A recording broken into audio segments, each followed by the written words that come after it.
إن الحمد لله نحمده ونستعينه ونستغفره ونعوذ بالله من شرور أنفسنا ومن سيئات أعمالنا من يهده الله فلا مضل له ومن يضلل فلا هادي له أشهد أن لا إله إلا الله وحده لا شريك له وأشهد أن محمدا عبده ورسوله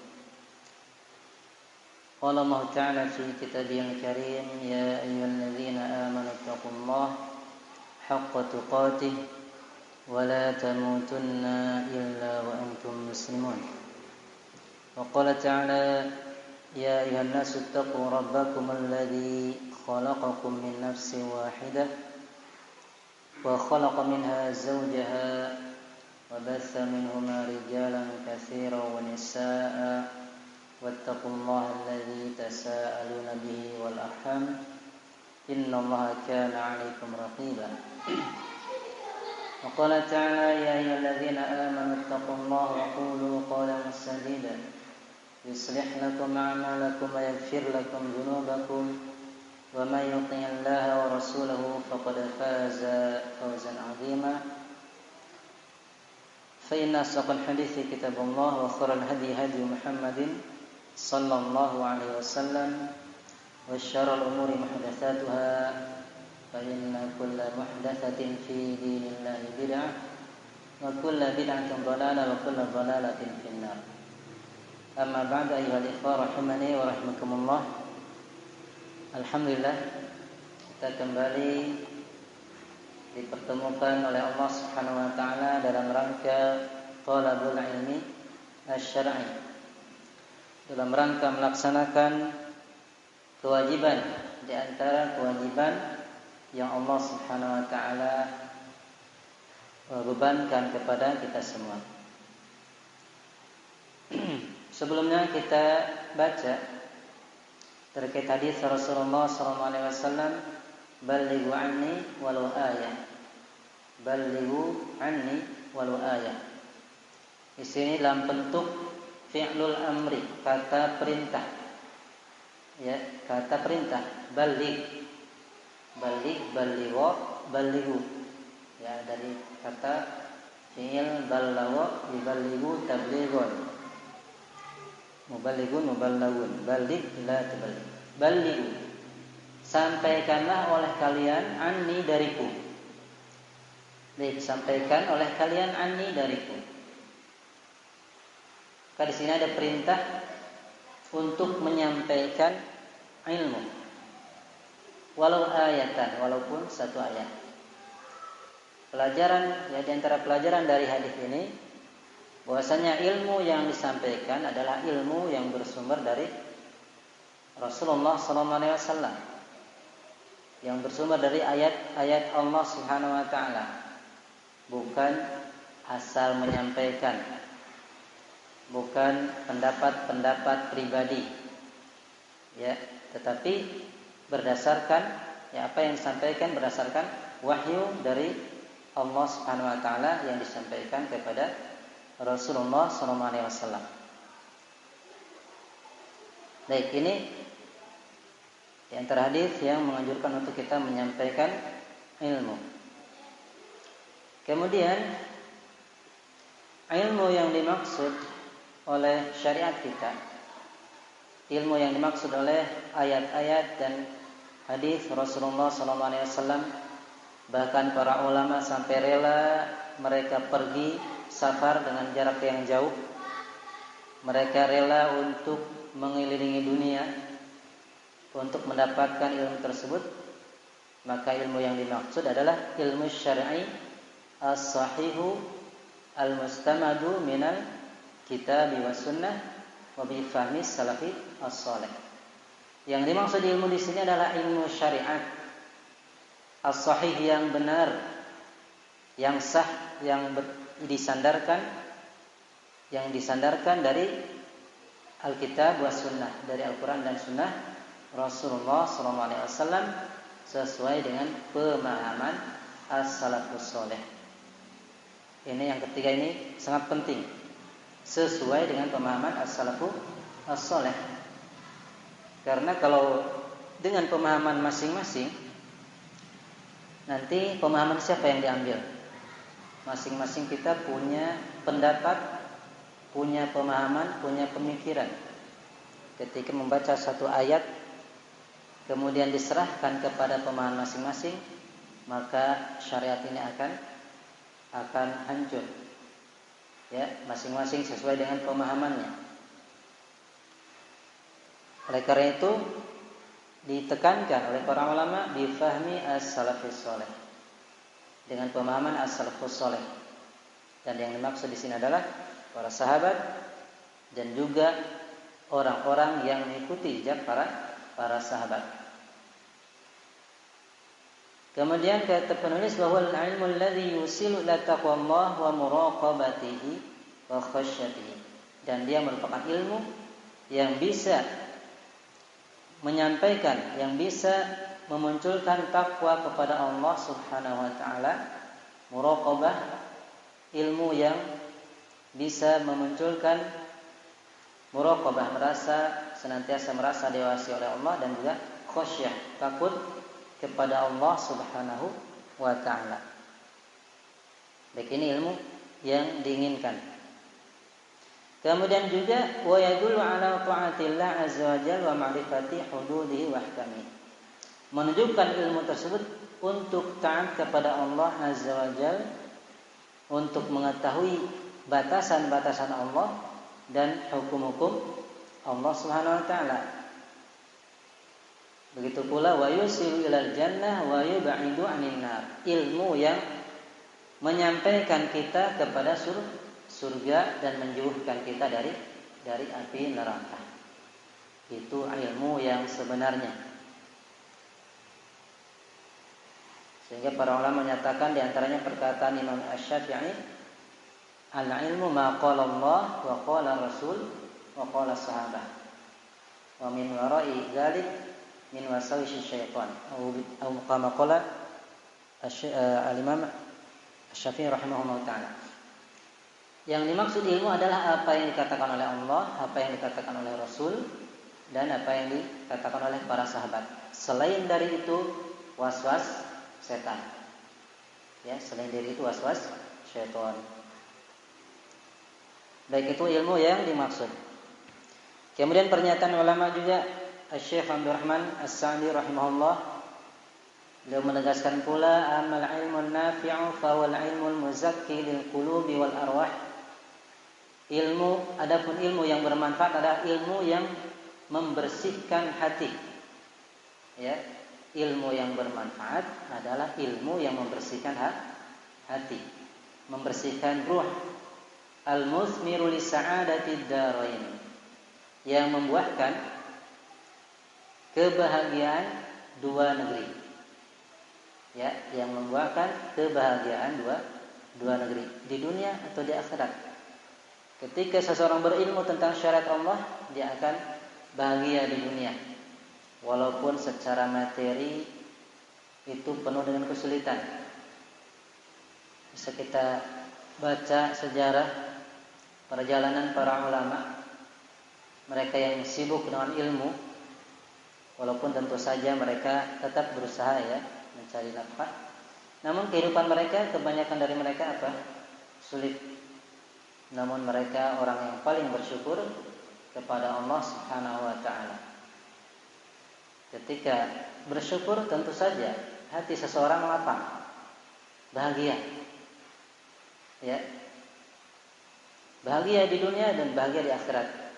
Ini ilmu yang bermanfaat, mendapatkan dua kebahagiaan, kebahagiaan di dua negeri, negeri akhirat dan negeri dunia. Wa huwa majabi Rasul sallallahu alaihi wasallam min haditsin wa tafsirin wa fiqhin. Dan ilmu yang bermanfaat adalah ilmu yang dibawa oleh Rasulullah sallallahu alaihi wasallam, berupa ilmu hadis, ilmu tafsir, ilmu fiqih.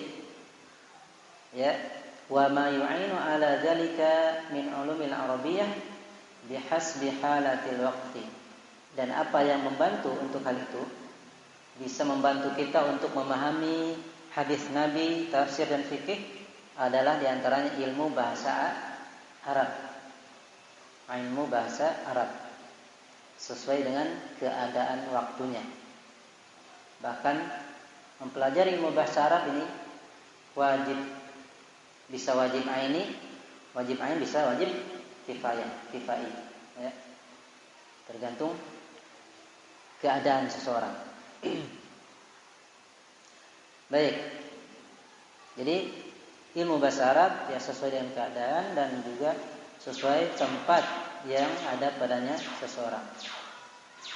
Wa ta'yinu dzalika yakhtalifu bi ikhtilafil ahwal, dan ta'yin, penentuan, ya. Penentuannya maksudnya ta'yin di sini bisa menjadi wajib ini berbeda dengan perbedaan keadaan. Oleh karena itu di antara nasihat asatidz ya tercela bagi seseorang yang sudah terjun di tengah masyarakat untuk menyampaikan ilmu, untuk berdakwah, tetapi dia tidak mampu bahasa Arab, tidak mampu membaca kitab ulama, ini tercela. Ya. Ketika seseorang sudah terjun di medan dakwah, maka wajib dia mempelajari bahasa Arab. Wajib ain di situ. Baik. Ayolah ikhwah rahimani wa rahimakumullah. Baik, kita lanjutkan sekarang bacaan kitab Tazkiyatun Nufus, kitab yang berisi terkait pensucian jiwa. Pada pertemuan sebelumnya kita sudah baca penjelasan dari penulis bahwasanya ketika hati kita dikuasai oleh cinta dunia, ya, maka gerak-geriknya akan terlihat menggambarkan kecintaan dia terhadap dunia. Ketika dia dihadapkan dengan kewajiban panggilan dari Allah Subhanahu wa taala untuk melaksanakan salat misalkan, tetapi dia lebih memilih dunia. Karena apa? Hatinya sudah dikuasai oleh cinta dunia. Sebaliknya orang yang hatinya dikuasai oleh cinta kepada Allah, maka gerak-geriknya pun apa? Akan terlihat dia lebih mementingkan akhiratnya daripada dunianya. Kemudian kata beliau, jadi sangat sedikit sekali ketika seseorang sudah dikuasai oleh cinta dunia, sangat sulit untuk ikhlas kepada Allah Subhanahu wa taala. Ya. Jadi sangat sulit untuk ikhlas karena Allah Subhanahu wa taala ketika hati kita dikuasai oleh cinta dunia. Baik. Dalam keadaan kebanyakan orang, kata penulis, ya, betapa banyak orang mengamalkan suatu amalan, dia sudah letih, susah, payah. Dia sudah banyak mengeluarkan harta untuk bersedekah. Sudah capek, lelah bertahajud di malam hari. Tetapi dia tidak mendapatkan pahala dari Allah Subhanahu wa taala dalam keadaan dia tertipu, merasa dia sudah ahli taat, merasa dirinya sudah menjadi ahli taat. Saya suka sedekah, saya ahli tahajud, saya hafizul Quran, saya alim, ya. Ini keadaan sebagian manusia, bahkan bisa kebanyakan manusia, karena minimnya ilmu yang mereka pelajari. Wa ali'annahu lam yara wajhal afah. Kenapa orang tersebut tertipu? Merasa dirinya sudah ikhlas, sudah berjuang karena Allah, karena dia tidak memperhatikan sisi kecacatan. Ini cacatnya di mana? Ketika dia beribadah, apa yang kurang? Baik.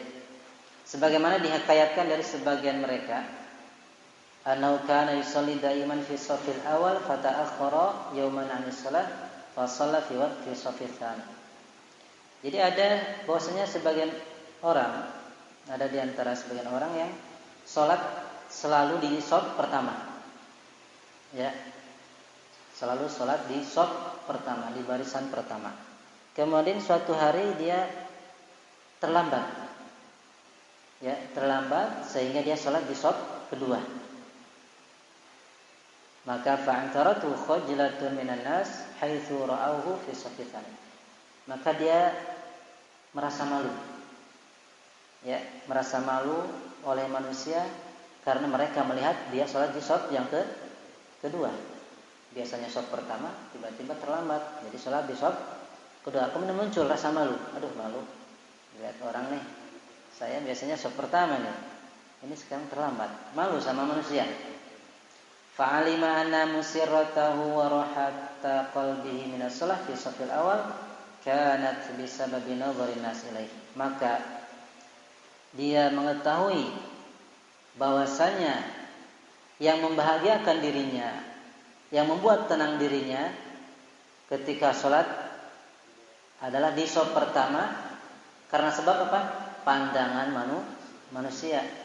Ya, ini tidak terasa. Oleh karena itu syirik, diantaranya ingin pujian manusia ketika beribadah. Kesyirikan itu sangat berbahaya, sangat kecil. Ibaratkan semut hitam di atas batu hitam, sangat halus. Ya, perasaannya wah, ikhlas, sholat di shaf depan terus. Ternyata setelah suatu kondisi keadaan, oh ternyata saya ini tidak karena Allah, karena pandangan manusia. Begitu juga perlu kita ingatkan kepada mudarrisin, para pengajar. Ketika dia rajin terus ngajar setiap hari, aktivitas ngajar, datang ke pondok pesantren, datang ke madrasah. Karena apa?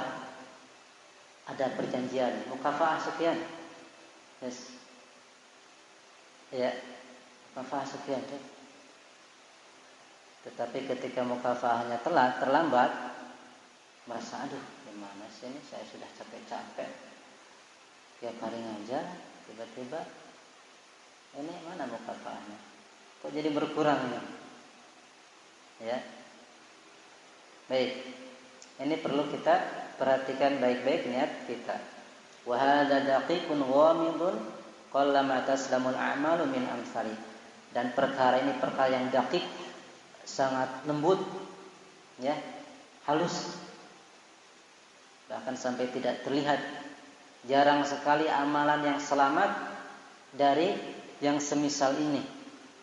Ya, jarang amalan yang selamat. Wa qalla man yantabihu lahu illa man waffaqahu Allah taala. Dan sedikit sekali orang yang sadar. Ya, sedikit sekali orang yang sadar bahwa dia sudah melakukan apa? Cacat dalam amalannya, kecuali orang yang Allah berikan taufik. Dan juga kata penulis, wal ghafiluna anhu yarawna hasanatihim yaumal qiyamah sayyi'at. Dan orang-orang yang lalai, ya, mereka akan melihat kebaikan mereka di dunia nanti pada hari kiamat menjadi kejelekan. Ini orang-orang yang lalai, tidak memperhatikan niatnya, hatinya ketika beramal. Mereka akan melihat kebaikan yang mereka lakukan di dunia menjadi apa? As-sayyi'at, kejelekan. Bahkan menjadi azab, siksa dari Allah Subhanahu wa ta'ala. Dan ini yang dimaksud, ya, mereka adalah yang dimaksud oleh Allah Subhanahu wa ta'ala, wa badalahum sayyi'at wa badalahum minallahi ma lam yakunu yahtasibun. Dan nampaklah untuk mereka siksaan dari Allah, ya, yang sebelumnya dulu mereka tidak duga-duga. Nampaklah siksa untuk mereka dari Allah malam yakunu, yang sebelumnya mereka yahtasimun, tidak menduga. Perasaannya ketika dunia banyak amalannya, ya, banyak amalannya, banyak puasanya, bahkan puasa Daud dia lakukan, puasa yang terbaik. tapi ternyata di hari kiamat menjadi kejelekan. Wa badalahum sayyi'atu ma kasabu, dan nampaklah untuk mereka kejelekan dari apa yang telah mereka kerjakan. Ini kondisi orang yang tertipu oleh amalannya, merasa dia ahli taat, ahli ibadah, padahal niatnya bukan karena Allah Subhanahu wa taala. Itu surat Al-Kahfi. Surat Az-Zumar ayat 47. Dan juga firman Allah dalam surat Al-Kahfi ayat 103 sampai 104, "Qul hal nunabbiukum bil akhsarina a'mala alladzina dhalla sa'yuhum fil hayatid dunya wa hum yahsabuna annahum yuhsinuna sun'a." Katakanlah wahai Muhammad kepada mereka, apakah ingin aku kabarkan kepada kalian tentang orang yang paling rugi amalannya? Apakah kalian ingin aku beritahukan kepada kalian tentang orang yang paling rugi amalannya? Alladzina dhalla sa'yuhum fil hayatid dunya, yang mereka, orang-orang tersebut, ya, usaha mereka di kehidupan dunia sesat. Wa hum yahsabun, dalam keadaan mereka menduga, annahum yuhsinuna sun'a, bahwasanya mereka sudah berbuat dengan sebaik-baiknya. Dengan sebaik-baiknya. Ketika di dunia merasa ini amalan terbaik, dia sudah melakukan terbaik, sudah dakwah, sudah menjadi donatur tetap di suatu pondok, ya, ternyata balasannya oleh Allah Subhanahu wa taala apa? Siksa Allah Subhanahu wa taala karena salah niat. Bahkan ada sebagian orang kafir kepada Allah Subhanahu wa taala, sebagaimana lanjutan ayatnya. Orang-orang kafir mereka bangga sudah bisa memberikan bantuan-bantuan, bahkan mereka memberikan bantuan ke pondok-pondok pesantren, padahal amalan mereka tidak diterima oleh Allah Subhanahu wa taala. Baik. Itu ayat-ayat terkait bagaimana Allah Subhanahu wa taala menjelaskan kondisi orang-orang yang mereka tertipu oleh amalannya. Kemudian masuk pembahasan yang baru, ba'dul athar 'anil ikhlas, sebagian athar riwayat tentang keikhlasan. Qala Ya'qub al-mukhlisu man yaktumu hasanatihi kama yaktumu sayyi'atihi. Kata Ya'qub, baik, tentu saja ini ulama, ya, setiap nukilan-nukilan nama pasti itu nukilan ulama-ulama besar. Dan kita belum cek yang dimaksud Ya'qub di sini, Ya'qub siapa? Insyaallah kita cari, ya. Beliau berkata, al-mukhlisu man yaktum hasanati. Orang yang ikhlas adalah orang yang menyembunyikan kebaikan-kebaikannya sebagaimana dia menyembunyikan kejelekan-kejelekannya. Ya. Orang yang ikhlas adalah orang yang menyembunyikan kebaikan-kebaikannya sebagaimana dia menyembunyikan kejelekan-kejelekannya. Dan sifat manusia, ya, sifat kita, setiap kejelekan pasti apa? Disembunyikan. Disembunyikan, sembunyi-sembunyi kalau berbuat jelek. Kecuali memang orang yang sudah benar-benar durhaka, lancang, dia bangga dengan kejelekannya. Tapi kebanyakan manusia itu malu kalau kejelekannya terlihat oleh orang lain. Maka orang yang ikhlas adalah orang yang menyembunyikan kebaikannya sebagaimana dia menyembunyikan kejelekannya. Jadi ditutup rapat. Dia mau sedekah sembunyi-sembunyi. Tidak ada orang yang tahu kecuali dirinya dengan Allah Subhanahu wa taala. Dia membaca Al-Qur'an, ya, dia sembunyikan. tidak keras-keras, kecuali dalam kondisi tertentu memang harus keras. Kemudian qala as-Susi al-ikhlas faqduru yatil ikhlas. Fa inna man syahada fi ikhlasil ikhlas faqad ihtaja ikhlasu ila ikhlasin. Ikhlas adalah hilangnya pandangan ikhlas. Paham? Ikhlas adalah hilangnya pandangan ikhlas. Artinya dia tidak merasa, oh saya orang ikhlas nih. Saya ikhlas, kasih orang ikhlas. Memandang dirinya sudah ikhlas. Ini bukan orang yang ikhlas. Karena ikhlas itu apa? Hilangnya pandangan ikhlas. Tidak ada perasaan, oh saya orang ikhlas. Tidak. Karena sesungguhnya orang yang menyaksikan, yang memandang dalam keikhlasannya ada ikhlas, sungguh dia membutuhkan keikhlasan kepada keikhlasan. Ikhlasnya itu butuh kepada keikhlasan. Ya. Semoga bisa dipahami. Wa ma dzukira isyaratun ila tasfiyatil amal min al-'ujbi bil fi'li. Dan apa yang disebutkan ini ada isyarat apa? Isyarat butuhnya pembersihan amal dari sifat ujub, bangga diri. Ya. Dalam apa yang disebutkan ada isyarat kepada apa? Butuhnya pembersihan amal dari sifat ujub. Saya sudah berbuat ini, sudah berbuat itu. Ujub, bangga diri. Fa innal iltifat ila ikhlas wan nadhari ilaihi ujubun. Wan nadhara ilaihi ujubun. Karena apa? Menengok, melihat kepada keikhlasan. Maksudnya keikhlasan dirinya, merasa ikhlas.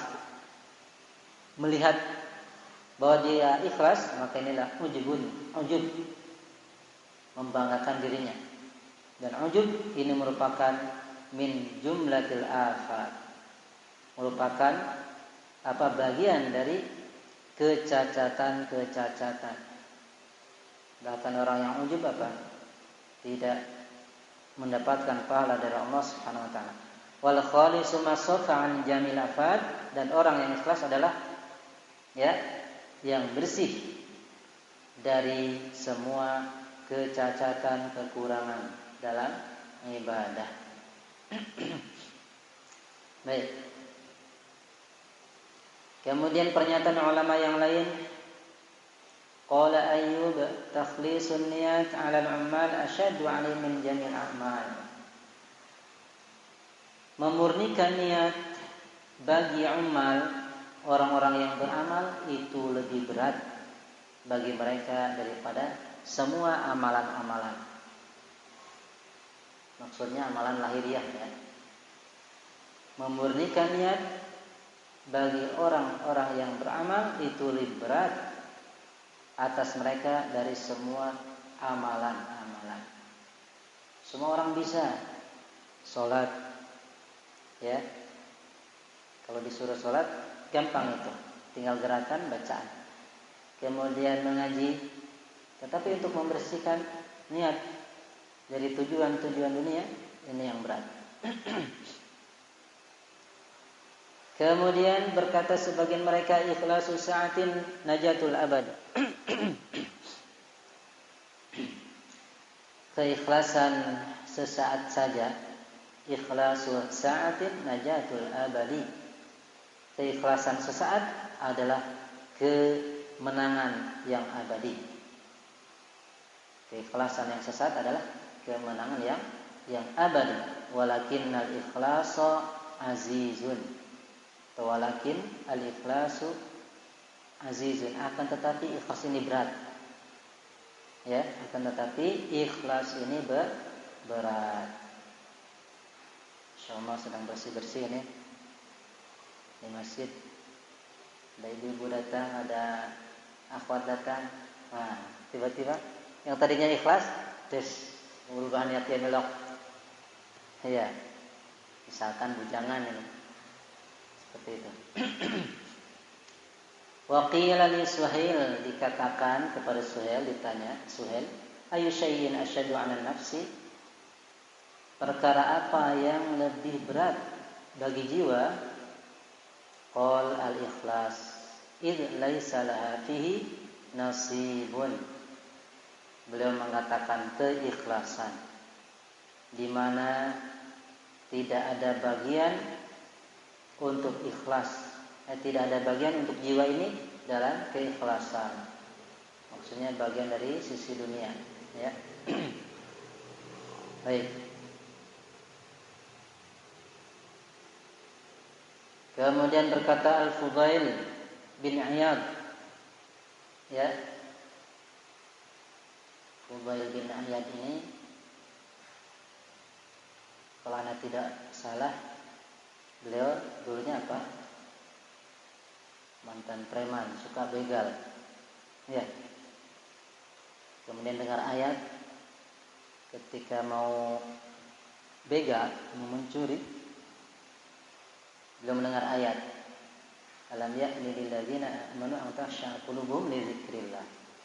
Tidakkah datang masanya bagi orang yang beriman takut hati mereka, ya, dari zikir kepada Allah, untuk berzikir kepada Allah.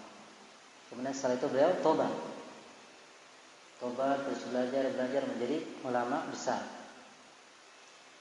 Kata Fudail bin Iyad, ya, tarkul amali min ajli nas riyaun. Meninggalkan amalan karena manusia ada riya. Meninggalkan amalan karena manusia riya. Contohnya, kita mau ke masjid, ya, aduh, takut dipuji orang nih. Yang tadinya mau ke masjid nggak jadi ke masjid. Ini riya. Karena apa? Meninggalkan amalan karena manusia itu riya, ya. Baik. Atau juga bisa jadi meninggalkan amalan jelek, ya. Dia mau mencuri, tapi karena manusia, takut sama manusia. Baik. Tapi sepertinya contohnya tidak tepat, ya. Contoh yang tepat tadi. Contoh yang tepat yang pertama, ya. Jadi kata beliau, meninggalkan amalan karena manusia adalah riya. Karena riya itu dari ro'a yura'i, ingin dilihat, ya. Kemudian kata beliau, al-amalu min ajlin nas syirkun. Beramal karena manusia adalah syirik. Ya, adalah syirik. Kata Allah Subhanahu wa taala, la in asyrakta la yahbatanna amaluk. Kalau kamu berbuat syirik, maka pasti amalanmu gugur. Wala takunanna minal khasirin, dan sungguh kamu menjadi orang-orang yang rugi. Jadi beramal karena manusia adalah perbuatan syirik. Wal ikhlasu an yu'afiyakallahu minhuma, dan keikhlasan adalah Allah menyelamatkan engkau dari keduanya. Jadi jangan sampai kita meninggalkan amal karena manusia, jangan pula beramal karena manusia.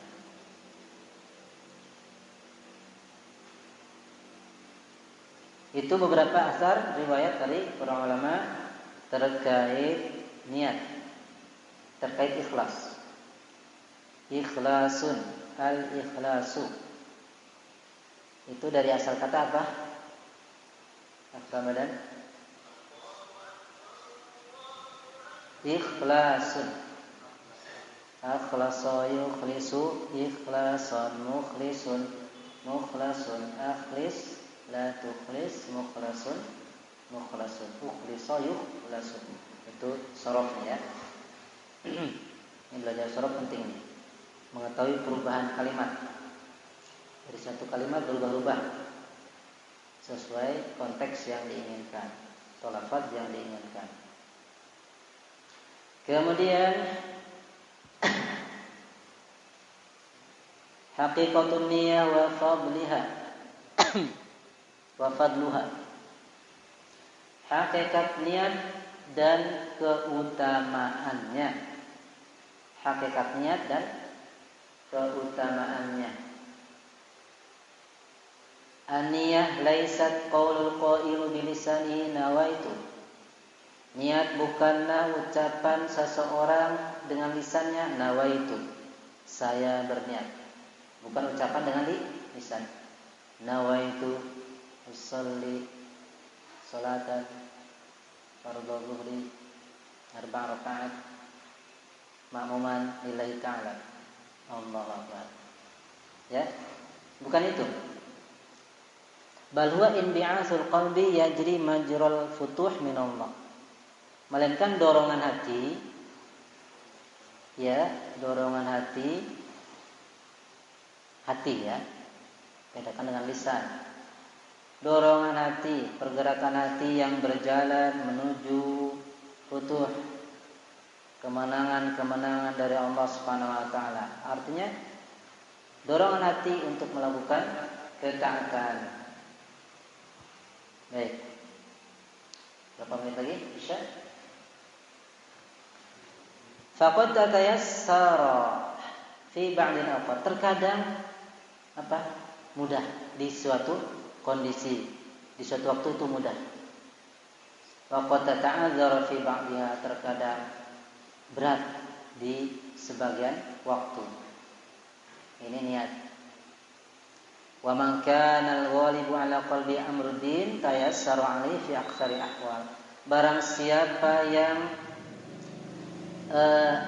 dominan hatinya perkara agama akan mudah untuk melakukannya di kebanyakan keadaan.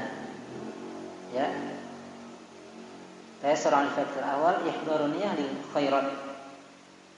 Jadi barang siapa yang hatinya lebih dominan untuk perkara agama, untuk ketaatan, maka menghadirkan niat untuk kebaikan itu mudah. Ya. Itu mudah ketika hatinya memang dipenuhi dengan ketaatan. Fa inna qalbahu ma'ilun bil jumlah ila aslil khair. Karena hatinya secara umum condong kepada asal kebaikan. Baik. Itu saja yang bisa kita baca malam ini. Semoga menjadi ilmu yang bermanfaat. Semoga menambah ketakwaan dan rasa takut kita kepada Allah Subhanahu wa taala. Barakallahu fikum, dan harapan doanya dari antum semua untuk kesembuhan putra ana yang ketiga. Mudah-mudahan Allah sudah sembuhkan sakit dan kemungkinan nanti harus dirawat. Subhanakallahumma rabbana wa bihamdika asyhadu an la ilaha illa anta astaghfiruka wa atubu ilaik. Walhamdulillahirabbil alamin. Assalamualaikum warahmatullahi wabarakatuh.